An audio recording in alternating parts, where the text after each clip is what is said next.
And ladies and gentlemen, without any further ado, I'd like to introduce to you the winner of 2012 Champion Chancellor Business Award, the very Honourable William E. Kennard. All the way from Hollywood, William E. Kennard is the incumbent US ambassador to the European Union. Before being appointed by President Obama, he used to head the global private equity firm, the Carlyle Group. But since 2009, he lives and works in Brussels as the main liaison between the White House and the European Union. Whenever anything really dramatic happens in the world, a lot of people want to know what the United States and Europe is going to do about it. Whether it's a natural disaster somewhere, or a conflict somewhere, or a terrorist incident somewhere.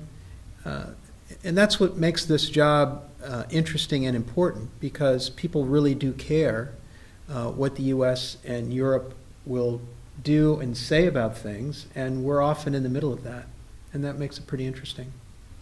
Interesting indeed. Ambassador Kennard landed in Brussels just months before Greece got its first EU-IMF bailout. Since then, Ireland, Portugal and Spain have followed suit. So I guess he agrees with his president that the Eurozone debt crisis is scaring the world. Well, it is. I always agree with my president. But at least in this job, no, he's right. I mean, it's almost belaboring the obvious, right? This is a perilous and deepening crisis, and he's worried about it. He's engaged on it. He's been engaged talking to leaders, not only recently at the G8 summit, but also just more informally, telephone calls, video conferences and such. Because what happens in Europe's economy affects us profoundly.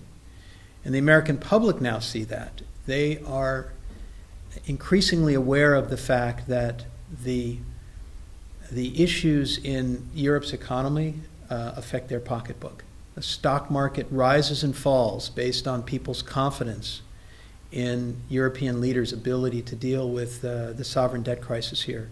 And that means that this issue is now on the front pages, and that means it's in the consciousness of American voters, and that's an important issue. And another important issue is healthy EU-US relations. When Ambassador Kennard took office back in 2009, there was some frustration on both sides of the Atlantic, with Commission President Barroso calling for a dramatic effort to revive transatlantic relations. So how are things now? I think we're in a very good place right now. I think we're in a good place because of a number of factors. Because first and foremost, our president, President Obama, is quite popular here.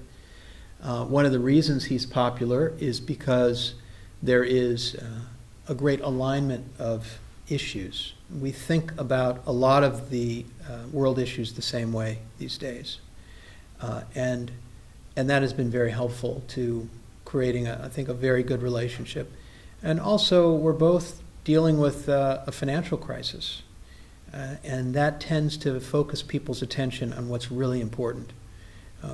We don't have the time to spend on issues that, in the grand scheme of things, don't matter as much. So now we're engaged in a pretty serious discussion about how to leverage the power of our respective economies to create more jobs and economic growth on both sides of the Atlantic. And that's a really important issue.